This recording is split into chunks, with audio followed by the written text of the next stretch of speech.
नमः शिवाय। ब्रह्मा जी बोले, उसी समय एक बड़ा ही सुंदर रथ दिखाई दिया जिसमें 100 पहिए लगे थे और जो विश्वकर्मा का बनाया हुआ था तथा जो बड़ा ही मनोहर और वेगवान था। पार्वती जी ने उसे भेजा था और पार्षद उसे चारों तरफ से घेरे हुए थे। रथ वहीं आकर उतर पड़ा और दुखी हृदय कार्तिकेय जी उस रथ पर जा चढ़े। छहों कृतिकाएं व्याकुल हो बाल खोले वहीं आ खड़ी हुईं। उन्होंने कहा, तुम हमारे पुत्र हो, अब हम क्या करें और कहाँ जाएं? कुमार, उन्हें अध्यात्म ज्ञान दे सुखदायक एवं मांगलिक समय देखकर पार्षदों के साथ चले। विमान पर बैठे कृतिकाओं और नंदीश्वर के साथ कैलाश में अक्षय ग्रोध वृक्ष के पास गए। विष्णु आदि देवताओं और महर्षियों को साथ ले शिवजी गंगा से उत्पन्न कुमार को देखने आए। सभा से दीप्तिमान कुमार को महादेव जी गोदी में बैठाकर सुशोभित हुए। फिर कुमार अपने गणों के साथ शिव मंदिर आए। शिवा और शिव की अद्भुत शोभा हुई। देवता और श्रेष्ठ ऋषि उनकी स्तुति करने लगे। जगन्नाथ शंकर ने कुमार कार्तिकेय को रत्न जड़ित मणि रमणीय सिंहासन पर सब तीर्थों से आए हुए जलों को वेद मंत्रों से पवित्र कर 100 रत्न के कलशों से उन्हें स्नान कराया तथा बड़ी प्रसन्नता प्राप्त की। फिर विष्णु जी ने रत्नसार निर्मित किरीट मुकुट, बाजू बंद, बैजंती माला और अपना चक्र प्रदान किया।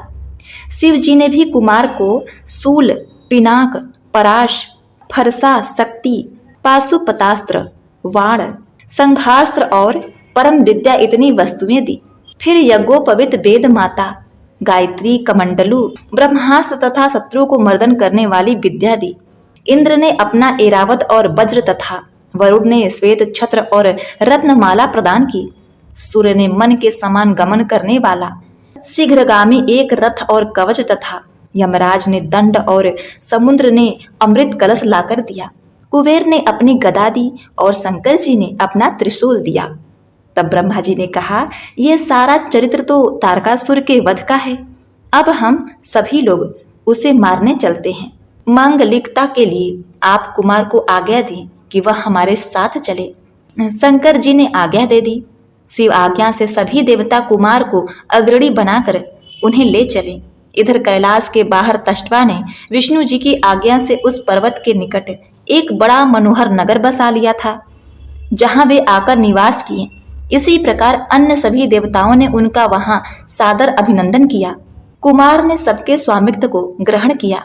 ब्रह्मा जी कहते हैं, हे नारद, तब वहां स्थित हो कार्तिकेय जी ने भक्ति दायिनी कई कथाएं कही तथा नारद नामक एक ब्राह्मण उनकी शरण में आया। उसने कार्तिकेय जी के निकट जाकर स्तोत्रों में यह नम्र स्तुति की कि हे स्वामीन, मेरा कष्ट दूर कीजिए। मैं आपकी शरण में आया हूँ। मैं एक अज मेघ यज्ञ कर रहा था, जो आज वह अपना बंधन तोड़ न जाने कहाँ चला गया।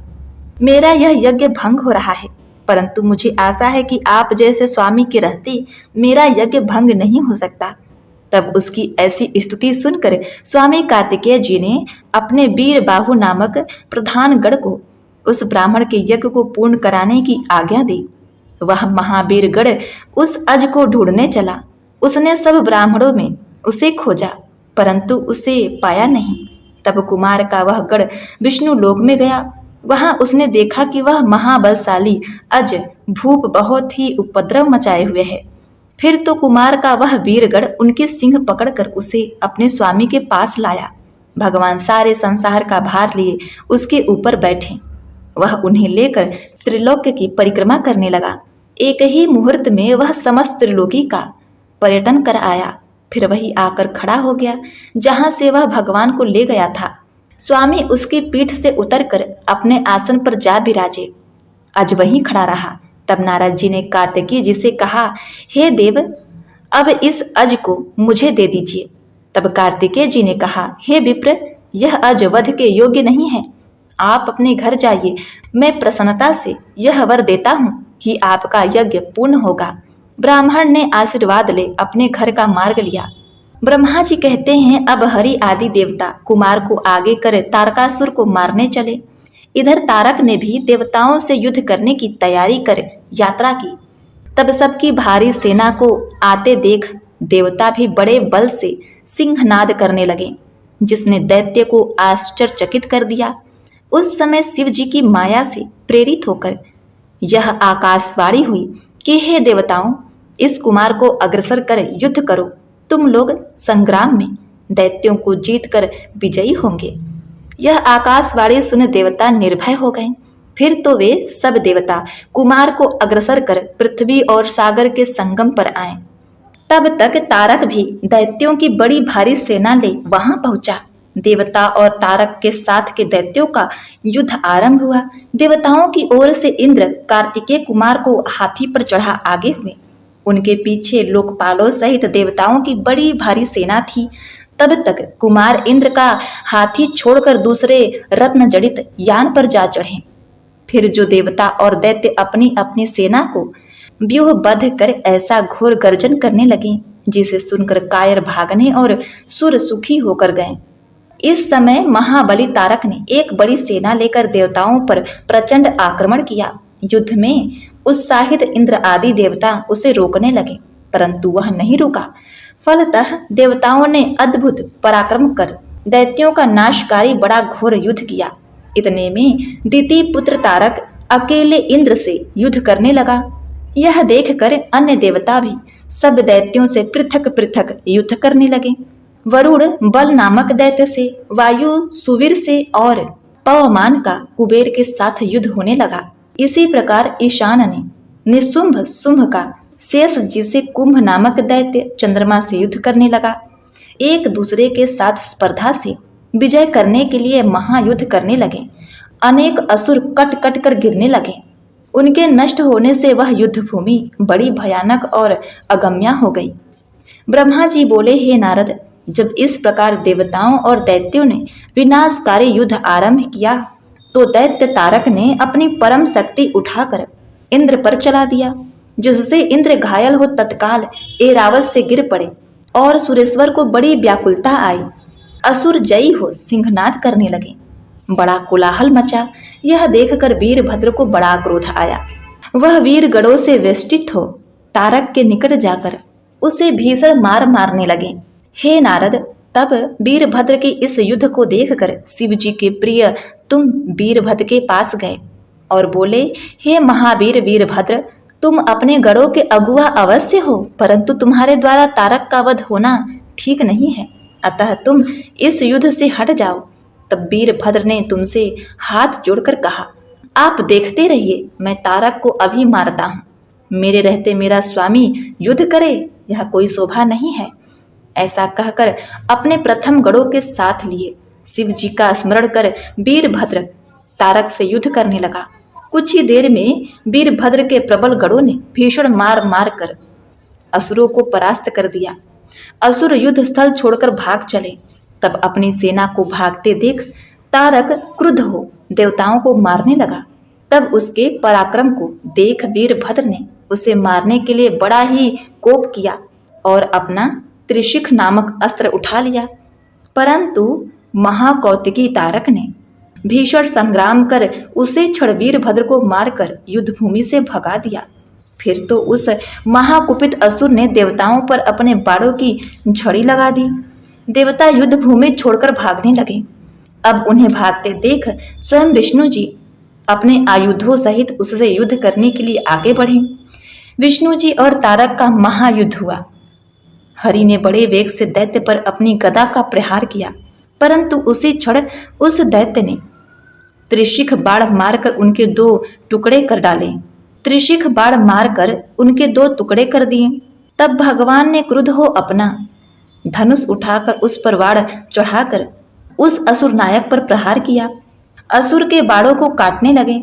फिर शक्ति उठा विष्णु जी को मारा तो वह मूर्छित हो पृथ्वी पर गिर पड़े, परंतु क्षण मात्र में ही उठकर उन्होंने अपना सुदर्शन चक्र चला दिया। चक्र से पीड़ित असुर पृथ्वी पर गिर पड़ा। फिर उठकर वह विष्णु जी को ताड़ित करने लगा। विष्णु जी पुनः उस पर गदा का प्रहार करने लगे। ब्रह्मा जी बोले, हे नारद, जब मैंने इस प्रकार तारक से युद्ध करते देखा तो कुमार जी के पास जाकर कहा, हे देवदेव, मैंने तारक को वर दिया है जिससे यह विष्णु आदि किसी के मारने से नहीं मरेगा। अतः आप इससे युद्ध कीजिए, क्योंकि हे पार्वती सूत, यह आपके सिवा और किसी के मारे नहीं मर सकता। मेरी इस वाणों को सुनकर शंकर तनय कुमार ने हंसते हुए तथास्तु कहा। फिर वे महाप्रभु रथ से उतरकर पैदल हो गए और एक परम कांतिमान उल्का के समान अपनी शक्ति को उठा लिया। तारक ने उन्हें देखकर कहा, क्या शत्रुओं पर प्रहार करने वाला वह कुमार यही है? परंतु मैं एक ही वीर इस कुमार को तथा सब वीरों सहित तुम्हारे सब लोकपालों और गढ़ों को युद्ध में मार सकता हूँ। फिर देवताओं से कहा, अरे मूर्खों, तुमने इस समय बालक को मेरे सामने क्यों रख दिया? क्या तुम सबों और विशेषकर इस विष्णु को ऐसा करते लज्जा नहीं आती? अविवेकी है। इंद्र और विष्णु की इस निंदा से तारक का पुण्य क्षीण हो गया। इसी समय इंद्र ने अपना वज्र चलाकर उस पर प्रहार किया। वह पृथ्वी पर गिर पड़ा, परंतु तत्क्षण रोष से उठ खड़ा हुआ और ऐरावत पर चढ़े इंद्र को अपनी शक्ति के प्रहार से धराशायी बना दिया। इंद्र के गिर जाने से देवताओं में हाहाकार मच गया। यह देख विष्णु जी ने उस पर अपना चक्र चला दिया। विष्णु के चक्र ने उसे ताड़ित कर धराशायी बना दिया, परंतु वह शीघ्र ही उठ पड़ा और अपनी प्रचंड शक्ति से विष्णु जी को मारा, तो वे भी तत्काल मूर्छित हो पृथ्वी पर गिर पड़े। विष्णु जी जब तक उठे कि वीरभद्र ने अपना चंडशूल लेकर प्रतापशाली दैत्य पर आक्रमण कर दिया। उसके लगने से तारकासुर भूमि पर गिर पड़ा, किंतु तत्क्षण उठकर उसने अपनी शक्ति चला वीरभद्र को धराशायी बना दिया। देवता हाहाकार करने लगे। इतने में वीरभद्र उठकर फिर से मारने चला। तब तक कुमार ने आगे बढ़कर उसे मना कर दिया। ब्रह्मा जी बोले, अब शिव जी के चरणों का ध्यान कर कुमार अपने असंख्य बाणों के साथ लिए हुए उसे दुर्जय असुर को मारने के लिए उससे युद्ध करने लगे।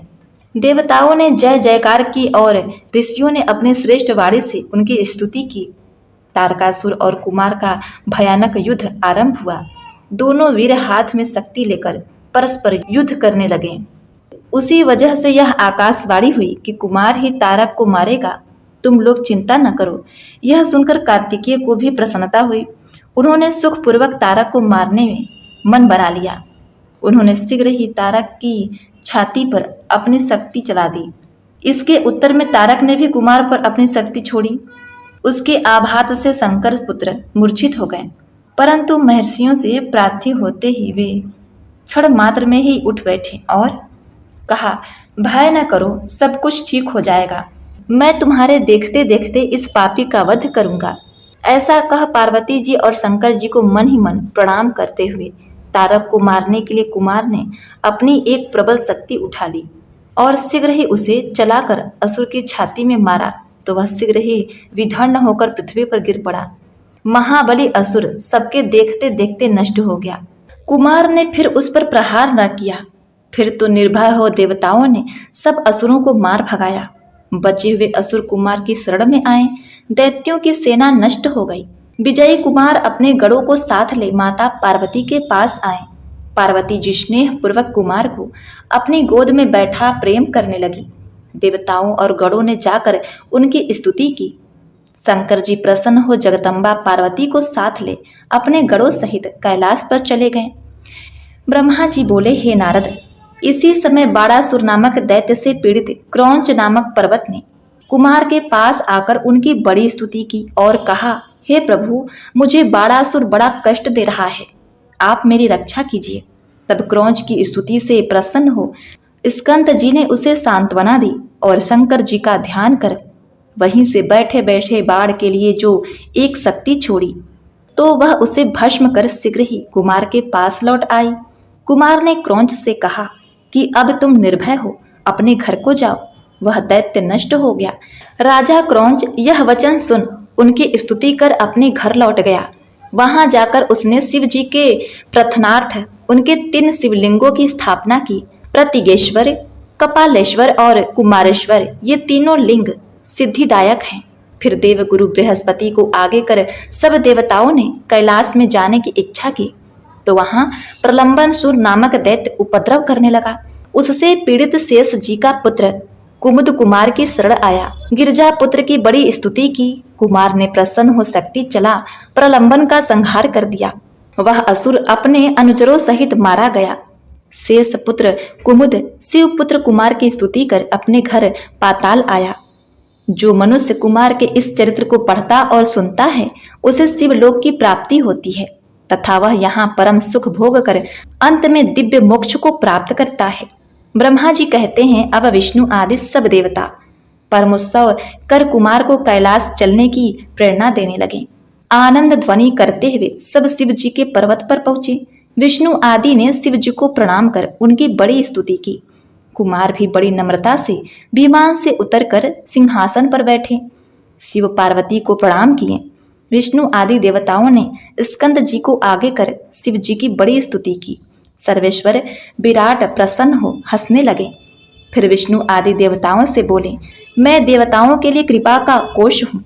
मैं दुष्टों को मारने वाला त्रिलोकी का अधिपति भक्त वत्सल शंकर हूँ। मैं सबका करता भरता हरता और विकार रहित हूँ। तुम पर जब दुख पड़े मुझे स्मरण करो, मैं तुम्हें सुखी करूंगा। यह सुनकर कुमार सहित सब देवता हर्षित हो अपने स्थान को चले गए। कुमार अपने माता पिता शिव पार्वती के पास उसी पर्वत पर निवास करने लगे। हे नारद, यह मैंने तुमसे कुमार के सब चरित्र कहे। अब आगे क्या सुनना चाहते हो वह कहो। सूत जी कहते हैं कि तारकासुर के शत्रु स्कंद का यह चरित्र सुनकर नारद जी बहुत प्रसन्न हुए। उन्होंने ब्रह्मा जी से कहा कि हे प्रजानाथ, स्वामी स्कंद, स्वामी कार्तिकेय का यह अमृतमय चरित्र तो मैंने सुना। अब कृपा कर कर सब मंगलों में मंगल श्री गणेश जी का दिव्य चरित्र मुझसे सुनाइए। तब ब्रह्मा जी प्रसन्न हो बोले, हे नारद जी, कल्प भेद में गणेश जी के कई प्रकार के चरित्र हैं। उनमें से एक बार शनि की दृष्टि से उनका सिर भेदन हुआ और हाथी का सिर जुड़ा। श्वेत कल्प में होने वाले गणेश जी की उत्पत्ति कहता हूँ, जिसमें कृपालु शंकर जी ने ही उनका सिर छेदन किया था। हे मुनि, अब आदर सहित उनके चरित्र को सुनो। एक समय की बात है, जया और विजया नामक पार्वती जी की दो सखियों ने परस्पर विचार कर पार्वती जी से जाकर कहा कि शंकर जी के द्वार पर जो हमारे असंख्य गण एवं द्वारपाल विराजमान रहते हैं, उन पर हमारा अधिकार होते हुए भी कुछ भी अधिकार नहीं है। अतएव हे भवानी, एक हमारा भी कोई गढ़ होना चाहिए, आप उसकी रचना करिए। देवी पार्वती को सखियों की यह बात प्रिय लगी। उन्होंने उसकी रचना की इच्छा की। विचार कर पार्वती ने अपने शरीर की मैल से सर्वलक्षण संपन्न एक पुरुष का निर्माण किया। पार्वती जी ने उसे अनेक प्रकार के वस्त्रों से सजा अनेक प्रकार के अलंकारों से युक्त कर बड़ा आशीर्वाद दिया। तब उस पुत्र ने पार्वती जी से कहा, हे माते, मेरे लिए क्या आज्ञा है? मैं आपकी सब आज्ञाओं को पूरा करूंगा। पार्वती जी ने कहा, तुम मेरे द्वार के रक्षक हो। मेरी आज्ञा के बिना कोई कैसा भी क्यों न हो मेरे घर के भीतर न आ पावे। ऐसा कहकर पार्वती जी ने हाथों में एक लकड़ी दे दी और प्रेम से मुख चूम कर द्वार पर बैठा दिया। वह लकड़ी लेकर श्री गणेश जी माता के हितार्थ द्वार पर जा बैठे। तब पार्वती जी स्नान करने लगी। उसी समय शिव जी द्वार पर आ गए और जब अंदर जाने लगे तब शिव जी को न जानकर श्री गणेश ने कहा कि मेरी माता की आज्ञा के बिना आप नहीं जा सकते। शिव जी ने कहा, मूर्ख, तू किसको रोकता है? क्या मुझे नहीं जानता है? मैं शिव हूँ। यह सुनते ही गणेश ने महेश्वर पर लकड़ी से प्रहार कर दिया। इस पर शिव जी ने क्रुद्ध हो अपने गणों को आज्ञा दे दी कि इसको रोको। ऐसा कहकर शिव जी बाहर ही स्थित रहे। अद्भुत लीलाधारी संसार को अपनी लीला दिखाने लगे। ब्रह्मा जी कहते हैं, अब वे सब गण शिव जी की आज्ञा से वहां जाकर कहने लगे कि यदि तू जीना चाहता है तो यहाँ से दूर हो जा। इस पर गणेश जी क्रुद्ध हो हाथ में दंड लिए उन गणों से निर्भय होकर बोले कि तुम सब यहाँ से दूर चले जाओ, मेरा विरोध करना अच्छा नहीं है। यह सुनकर शिव गणों को बड़ी चिंता हुई कि क्या करें और कहाँ जाएं। मर्यादा का अतिक्रमण हो रहा है। ऐसा विचार कर वे गण शिव जी के पास फिर गए और एक कोस दूर से ही चिल्लाकर उक्त बातें कहने लगे। इस पर शिव जी ने अपने गणों से कहा, हे गणों, तुम सब जाओ और मारो उसको शीघ्र ही वहां से हटाओ। अब ये गढ़ फिर पार्वती मंदिर में उस द्वारपाल गणेश के पास आए। जब हटने को कहा तो गणेश जी ने कहा, मैं पार्वती का पुत्र हूँ, कदापि नहीं हट सकता। इतने में द्वार पर हो हल्ला होता सुनकर पार्वती जी ने अपनी एक सखी को भेजा कि देखो वहां क्या हो रहा है। उसने आकर गणेश जी से कहा कि हे भद्र, तुमने ठीक किया जो उन्हें बल से घुसने नहीं दिया। तुमको ये सब गढ़ जीत नहीं सकते। तब सखी द्वारा माता का आदेश पाकर गणेश जी बड़े प्रसन्न हुए और निर्भय हो उन गढ़ों से बोले, मैं तो पार्वती का पुत्र हूँ और तुम सब शिव के गढ़ हो। इस समय मैं पार्वती जी की आज्ञा से स्थित हो, उनकी आज्ञा का पालन करूंगा। तुम भी शिव की आज्ञा का पालन करो। यह सुनकर शिव जी के गढ़ों ने शिव जी के पास लौटकर सब वृत्तांत निवेदित किया। यह सुनकर शिव जी लौकिक गति का आश्रय ले अपने गढ़ों से बोले, तुम सब हमारे गढ़ हो, वह पार्वती का गढ़ है। वह अकेला गढ़ तुम सबके आगे क्या पराक्रम दिखाएगा।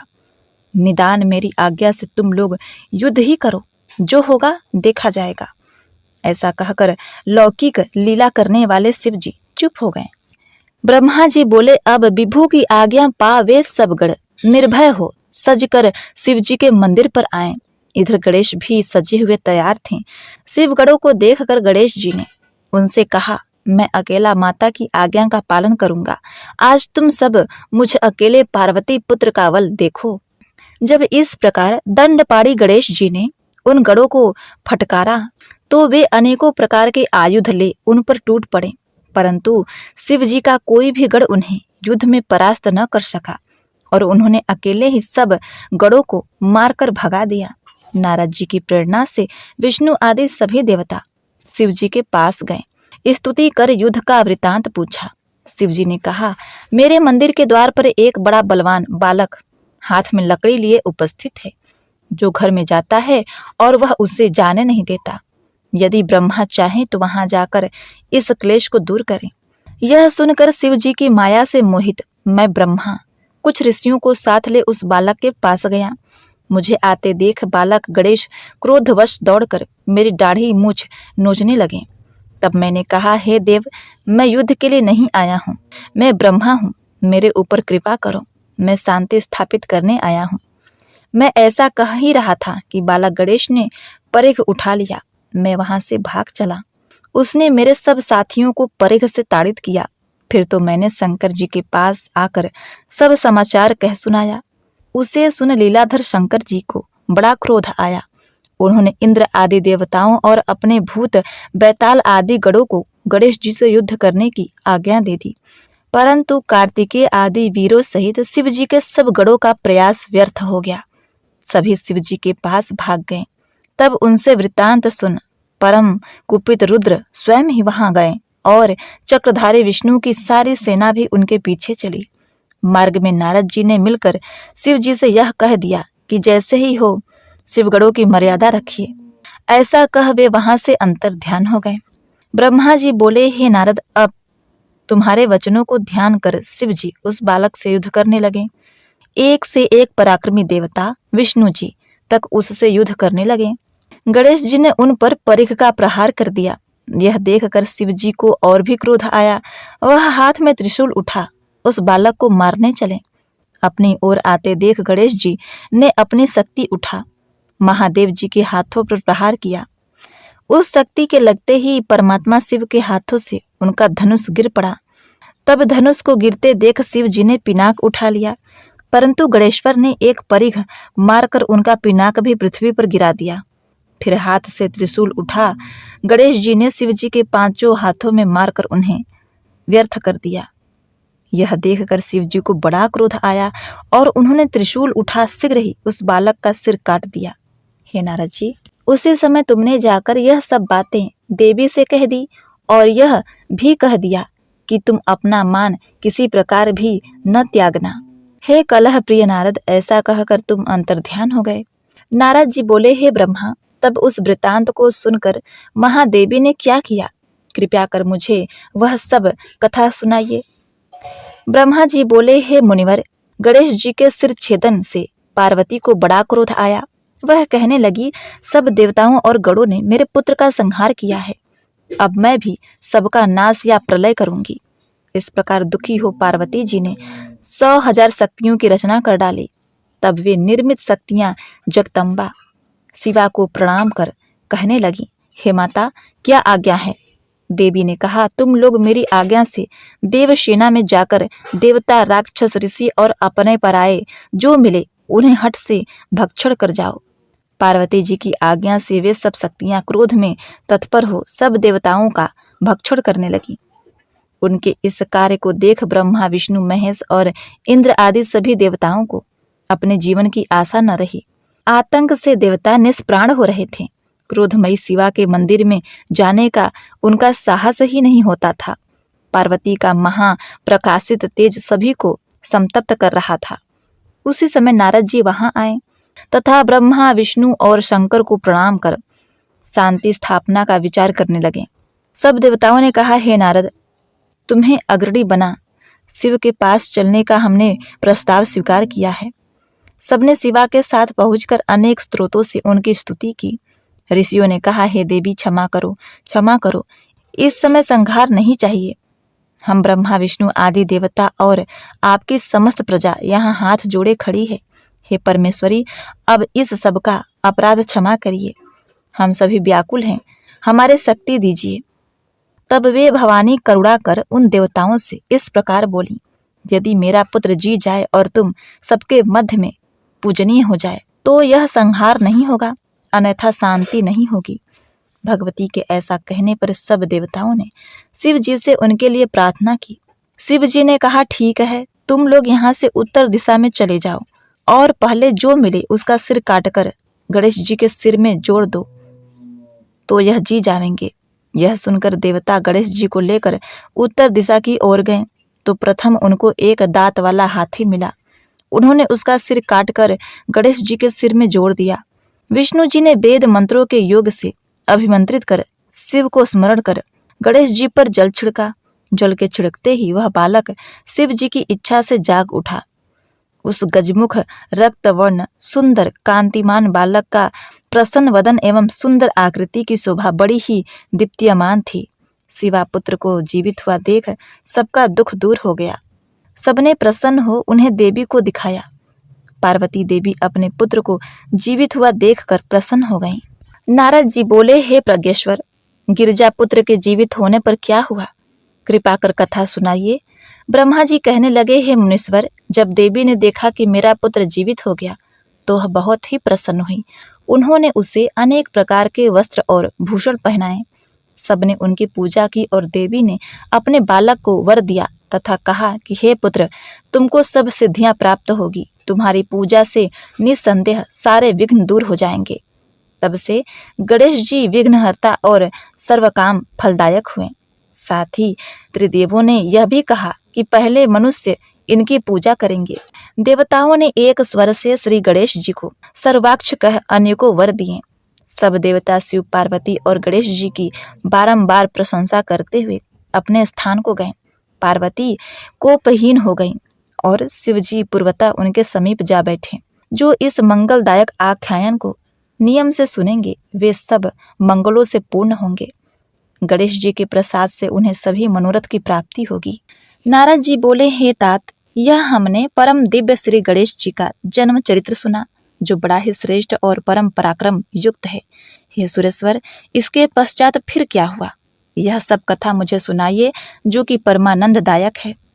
ब्रह्मा जी बोले, हे मुनीश्वर, यह आपने बड़ा ही अच्छा प्रश्न किया। हे ऋषि, एक समय जब शिव पार्वती प्रेम पूर्वक एकांत में बैठे हुए यह विचार कर रहे थे कि अब दोनों पुत्रों का शुभ विवाह कर दिया जाए, तब माता पार्वती की इस इच्छा को जानकर दोनों कुमारों ने एक साथ ही विवाह की इच्छा प्रकट करते हुए यह कहा कि पहले मैं विवाह करूंगा, पहले मैं विवाह करूंगा। ऐसा कह दोनों परस्पर विवाद करने लगे।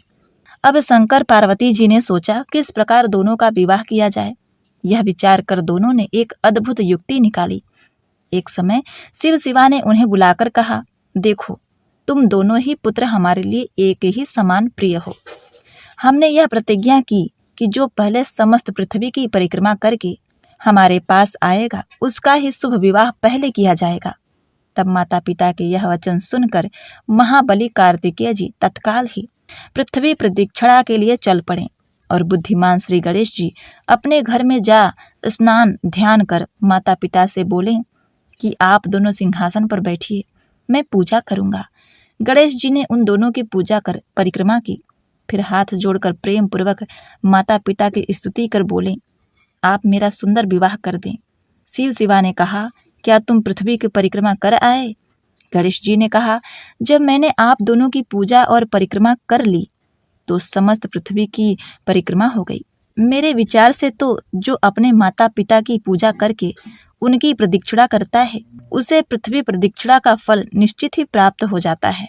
तब विश्व के माता पिता पार्वती शंकर जी गणेश जी की ये वचन सुनकर बड़े ही आश्चर्यचकित हुए और पुत्र की विलक्षण बुद्धि की प्रशंसा करके बोले, हे पुत्र, अवश्य ही तुम्हारा कहना यथार्थ है। तुमने जो कुछ किया है उसको कोई भी नहीं कर सकता।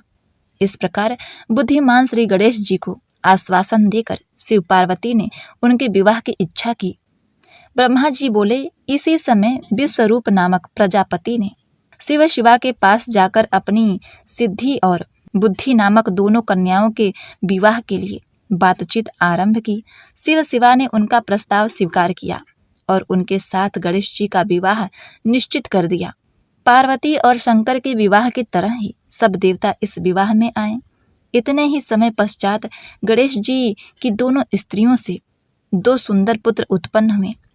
सिद्धि से क्षेम और बुद्धि से लाभ नामक 2 पुत्र उत्पन्न हुए। तब तक पृथ्वी प्रदक्षिणा कर कार्तिकेय जी आ गए, परंतु जब तक वह घर पहुंचने ही वाले थे कि उसके पहले ही उनकी तुम नारद से भेंट हो गई। तुमने उनसे यह कह दिया कि अब घर क्या करने जा रहे हो, तुमको तो पृथ्वी प्रदक्षिणा के लिए भेज दिया और इधर गणेश जी का परम शोभना विवाह कर दिया।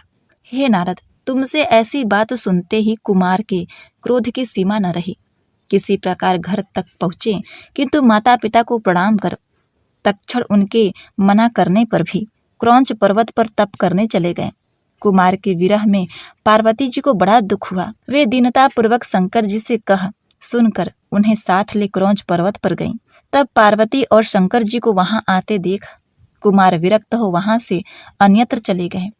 शंकर पार्वती ने वहां जाकर कुमार से भेंट की। तब से उन दोनों स्थानों में कार्तिकेय कुमार सहित शंकर पार्वती का बड़ा महालय अब तक माननीय है। जो इस कथा को पढ़ता पढ़ाता और सुनता सुनाता है उनकी सब कामनाएं पूर्ण होती हैं। जय शिव शंभू। ओम नमः शिवाय। प्रिय भक्तगणों, आज का अध्याय यहीं समाप्त होता है।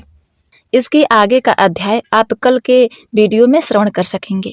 प्रिय भक्तों, आइए अब श्रवण करते हैं भगवान शिव जी की आरती। ओम जय शिव ओमकारा, स्वामी जय शिव ओमकारा, ब्रह्मा विष्णु सदा शिव अर्धांगी धारा।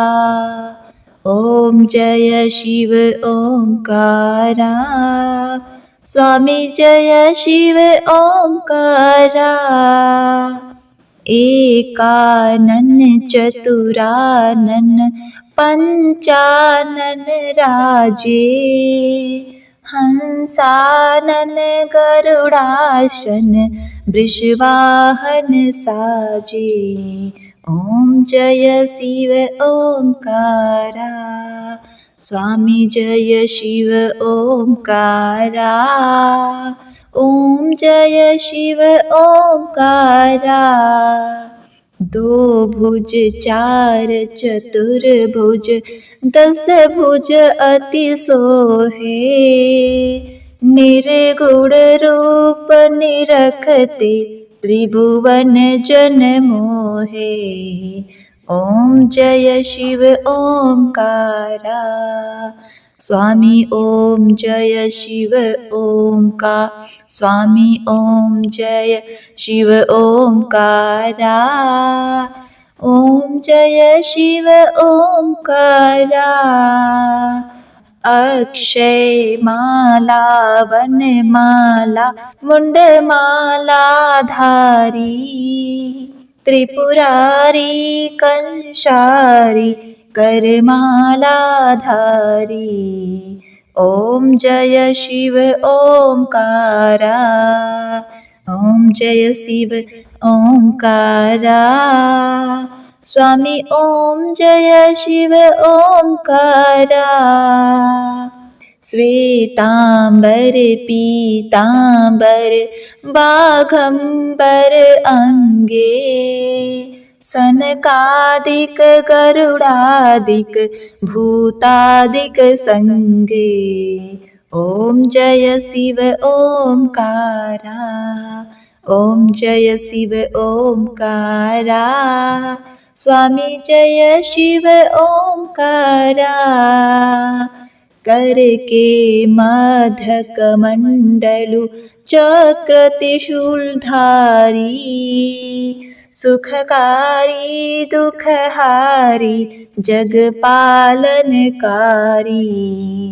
ओम जय शिव ओंकारा, ओम जय शिव ओंकारा। स्वामी जय शिव ओंकारा। ब्रह्मा विष्णु सदा शिव जानत अविवेका, मधु कटभ दो मारे सुर भयहीन करे। ओम जय शिव ओंकारा, ओम जय शिव ओंकारा। स्वामी जय शिव ओंकारा। लक्ष्मी व सावित्री पार्वती शंगा, पार्वती अर्धांगी शिवलहरी गंगा। ओम जय शिव ओंकारा, ओम जय शिव ओंकारा। स्वामी जय शिव ओंकारा। पर्वत सोहे पार्वती शंकर कैलाशा, भांग धतूरा का भोजन भस्मी में वाशा। ओम जय शिव ओंकारा, ओम जय शिव ओंकारा। स्वामी जय श्री ओंकारा। जटा में गंग बहत है गल मुंडन माला, शेष नाग लिपटावत ओढ़त मृगछाला। ओम जय शिव ओंकारा, ओम जय शिव ओंकारा। स्वामी जय शिव ओंकारा। काशी में विराजे विश्वनाथ नंदी ब्रह्मचारी, नित उठत दर्शन पावत महिमा अति भारी। ओम जय शिव ओंकारा, ओम जय शिव ओंकारा। स्वामी जय शिव ओंकारा। त्रिगुण स्वामी जी की आरती जो कोई नर गावे, कहत शिवानंद स्वामी मन वांछित फल पावे। ओम जय शिव ओंकारा, ओम जय शिव ओंकारा। स्वामी जय शिव ओंकारा। ओम नमः शिवाय। नमः पार्वती पते हर हर महादेव।